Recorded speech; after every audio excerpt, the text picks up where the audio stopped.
Okay, welcome to Porumamilla. ప్రస్తుతం మనం కడప జిల్లాలో ఉన్నటువంటి బద్వేల్ నియోజకవర్గంలో పోరుమామిళ్ళ మండలంలోని రంగసముద్రం గ్రామంలో ఉన్నాం. ప్రస్తుతం ఈ గ్రామంలో కొండపోరంబోకు భూములు అయితేనేమి, డీకేటీ భూములు అయితేనేమి, అలాంటి భూముల్లో అక్రమ నిర్మాణాలు జరిగాయని, విద్యాలయాలు వెలుస్తున్నాయని, అక్కడ చాలా వరకు మనీ ఎక్కువగా రియల్ ఎస్టేట్ లాగా వ్యాపారాలు జరుగుతున్నాయని చెప్పి ఇక్కడ ఉన్నటువంటి భూముల వ్యవహారం మీద రాజకీయ వర్గాల్లో ప్రస్తుతం హాట్ టాపిక్గా చర్చలు నడుస్తున్నాయి. అయితే ఈ భూముల వ్యవహారానికి సంబంధించి నిన్న కనుక పోరుమామిళ్ళలో మనం చూసుకున్నట్లయితే వరుసగా వాదోపవాదనలు, విమర్శలు, ప్రతి విమర్శలు మీడియాలో హోరెత్తుతున్నాయి. ఈ సందర్భంగా మనం ప్రస్తుతం ఆరోపణలు చేసినటువంటి ఇక్కడ వైసీపీకి సంబంధించినటువంటి జిల్లా కార్యదర్శి, సీనియర్ రాజకీయ నాయకుడు చాపాటి లక్ష్మీనారాయణ రెడ్డి గారితో ముఖాముఖి ఉన్నాము. అసలు ఇక్కడ ఆయన అడిగి మరింత లోతుగా ఈ ఆరోపణలు ఏంటి, వీటి వెనక ఉన్న నిజాలేంటి, వాస్తవాలు ఏంటి, అవన్నీ తర్వాత రుజువు కావాల్సింది ఉంది. ముందుగా మనం ఆయన అడిగి తెలుసుకోవడానికి వచ్చాం. నమస్తే అండి లక్ష్మీనారాయణ రెడ్డి గారు. నమస్తే సార్. అయితే సార్ చెప్పండి, ఈ రంగసముద్రం గ్రామానికి సంబంధించి చాలా ఈ వ్యవహారాలన్నీ భూములకు సంబంధించినటువంటి విపరీతమైనటువంటి వ్యవహారాలు ఈరోజు ట్రోల్ అవుతూ ఉన్నాయి. మీరే ప్రధానమైనటువంటి ఆరోపణలు చాలా చేస్తూ ఉన్నారు. మీరు సైలెంట్గా రాజకీయాల్లో మీరు ఉన్నారు, చేసుకుంటూ ఉన్నారు, ఇవన్నీ కార్యక్రమం పోతూ ఉండగా నిన్నటికి నిన్న కొన్ని బలమైనటువంటి ఆరోపణలు చేయటము ఇదంతా హాట్ టాపిక్గా మారింది. వాస్తవం సార్. అంటే ఎందుకు మీకు సడన్గా ఇప్పుడు ఈ ఆరోపణల మీద పడ్డారు? మీరు సైలెంట్గా రాజకీయ జీవితం మీరు చూసుకున్నట్లయితే గతంలో దాదాపు చాలా సంవత్సరాల నుంచి మీరు రాజకీయాల్లో ఉన్నారు. ఎప్పటి నుంచి ఉన్నారు రాజకీయాల్లో మీరు? మేము 2000 సంవత్సరం నుంచి క్రియాశీలకంగా రాజకీయాలలో ఉన్నారు. 2000 సంవత్సరం నుంచి తెలుగు యువత పోరుమామిళ్ళ మండల తెలుగుదేశం పార్టీ తెలుగు యువత పోరుమామిళ్ళ అధ్యక్షునిగా 2005 వరకు పనిచేశాను. 2005 నుంచి 2011 వరకు ఈ పోరుమామిళ్ళ మండలానికి తెలుగుదేశం పార్టీ అధ్యక్షునిగా పనిచేసిన. 2014 నుంచి తర్వాత 2011 నుంచి 2014 వరకు కాంగ్రెస్ పార్టీలోకి పోయినాము. తర్వాత కాంగ్రెస్ పార్టీ పూర్తిగా జప్తి కావడంతో మాకు పోరుమామిళ్ళ మండలానికి మండల ప్రెసిడెంట్గా చిత్తా విజయప్రతాప్ రెడ్డి ఫుడ్ కమిషన్ చైర్మన్గా పనిచేస్తున్నాడు. ఆయన ఎంపీపీగా పోటీ చేస్తున్నాడు. అటువంటి టైంలో మాకు ఇక్కడ ఆపోజిట్గా కూడా కల్వకూరి నడిపి వెంకట సుబ్బయ్య అని కమ్మవారిపల్లె గ్రామానికి సంబంధించిన ఎంపీపీ క్యాండిడేట్గా అతను వచ్చాడు. కల్వకూరి నడిపి వెంకట సుబ్బయ్య అని ఆయనకు వాస్తవంగా ఎటువంటి చదువు లేదు, చదువు తక్కువ. ఇంతలా మండలాన్ని దాదాపు 60,000 మంది ఉండే మండలము, 16 పంచాయతీలు, 17 ఎంపీటీసీలు ఉన్న పంచాయతీ ఈ మండలాన్ని సవ్యంగా నడపాలి అంటే గతంలో నాగార్జున రెడ్డి అనేవాడు అతను ఉన్నాడు. ఆ తర్వాత విజయప్రతాప్ రెడ్డి అనే వ్యక్తి బాగా చేస్తాడు అన్న ఉద్దేశంతో, మండలాన్ని బాగా ముందుకు తీసుకుపోతాడు అన్న ఉద్దేశంతో, అవతల వ్యక్తికి చదువు లేదు అన్న కారణాలతో ఇతను అయితే కనుక బాగా చేస్తాడన్న ఉద్దేశంతో నేను 2014లో వైఎస్ఆర్ కాంగ్రెస్ పార్టీలోకి వెళ్ళడం జరిగింది సార్. ఓహో, అప్పుడు ఈ ఎంపీపీ విషయంలో మద్దతు చేసుకుంటూ మీరు వైఎస్ఆర్ కాంగ్రెస్ పార్టీలోకి చేరినాము. అప్పటి నుంచి వైసీపీలోనే కంటిన్యూ అవుతున్నారు. 2015 నుంచి జిల్లా కార్యదర్శిగా 10 సంవత్సరాల నుంచి కొనసాగుతూనే ఉన్నాము. అయితే సరే, అప్పటి నుంచి క్రియాశీలకంగా మీరు వైసీపీ రాజకీయాల్లో ఉన్నారు, ఇప్పుడు కూడా బాగా యాక్టివ్గానే ఉన్నారు. అయితే ఇప్పుడు నిన్న మీరు చేసినటువంటి ఆరోపణలు ఏదైతే ఉన్నాయో, ఫలానా విద్యాలయం అయితే ఏదైతే ఉందో అది కుంట సంబంధించినటువంటి పొలాల్లో ఉందని, లేదా కొండకు సంబంధించిన పొలాల్లో ఎక్కడో ఉంది, అలాంటి పొలాల్లో ఇలా విద్యాలయాలు కట్టడం ఏంటి అని చెప్పి మీరు బహిరంగంగా ఒక ప్రెస్ మీట్ రిలీజ్ చేయడం జరిగింది. ఎందుకు ఇది అంటే మీ రాజకీయాలు మీరున్నారు, మీరు ఎందుకు విద్యాలయం మీద ఆరోపణలు చేస్తున్నారు?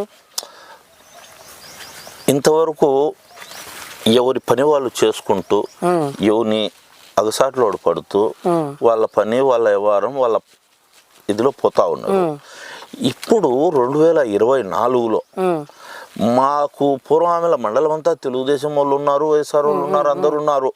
కానీ లోకానికి ఇకారంగా వచ్చినట్టుగా ప్లస్ ఆ రెడ్ బుక్ రాజ్యాంగాన్ని అక్కడ లోకేష్ బాబు నడపాలా అనుకున్నట్టుగా ఇక్కడ మా పోరుమామిళ్ళ పట్టణంలో కమ్మవారిపల్లె గ్రామానికి సంబంధించిన కొందరు, కమ్మవారిపల్లె గ్రామానికి సంబంధించిన కొంతమంది లీడర్లు ఆ రెడ్ బుక్ రాజ్యాంగాన్ని నడపాలా అన్న ఉద్దేశంతో నా మీద వ్యక్తిగత దోషణలు అంటే దాదాపుగా నేను తెలుగుదేశం పార్టీ అధ్యక్షునిగా ఉన్నప్పుడు నేను ఒక స్విమ్మింగ్ పూల్ కట్టుకున్నాను.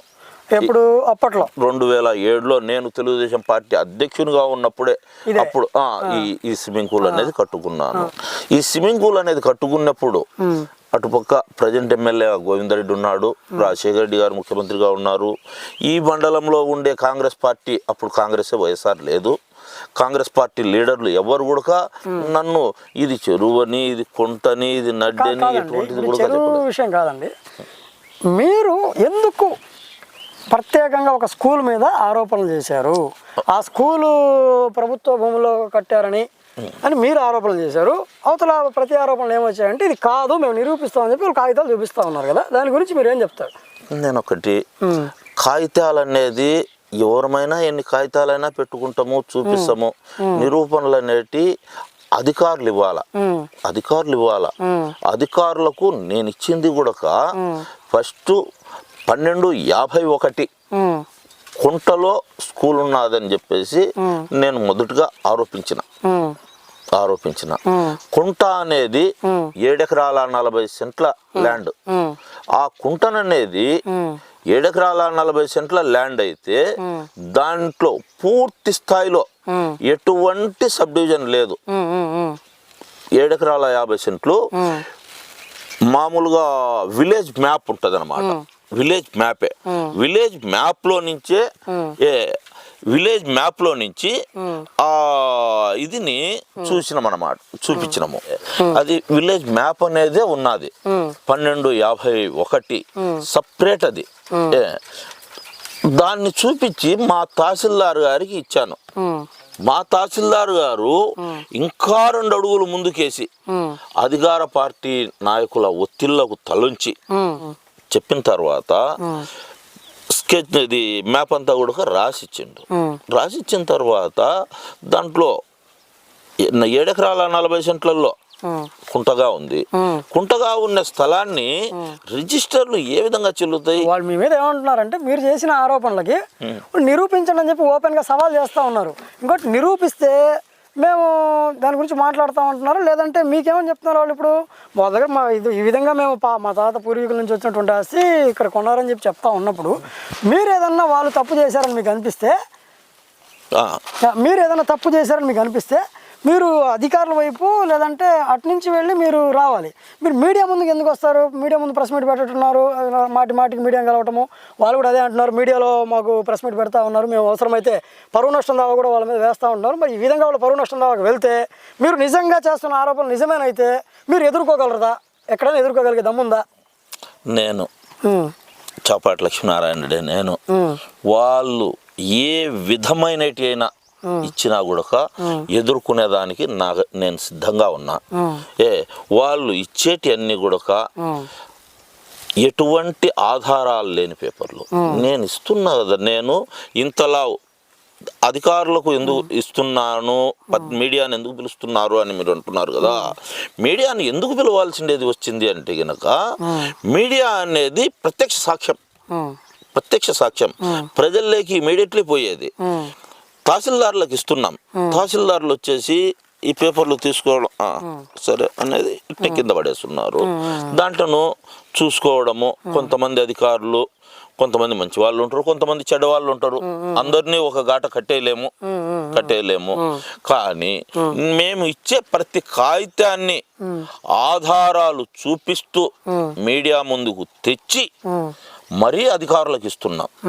ఇంత మేము అధికారులకు ఇచ్చేటప్పుడు ప్రతి కాగితం చూపించి ఇస్తుంటేనే వాళ్ళు తప్పుదావ పట్టిస్తున్నారు.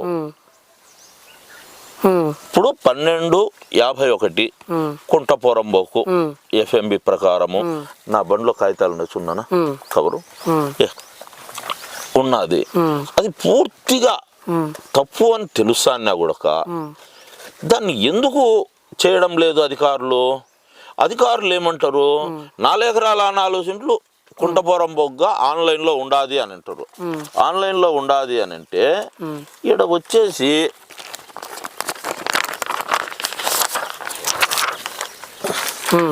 ఈడ ఇది కుంట 12 51 టోటల్ ఇది సర్వే నెంబర్. ఈడ మొత్తం వచ్చేసి కుంటా అని చెప్పేసి ఒకటే పేపర్ ఉన్నది. ఇది మనము ఎక్కడంటే అక్కడ దొరికే పేపర్ కాదు. రంగసముద్రం గ్రామ పంచాయతీ మొత్తము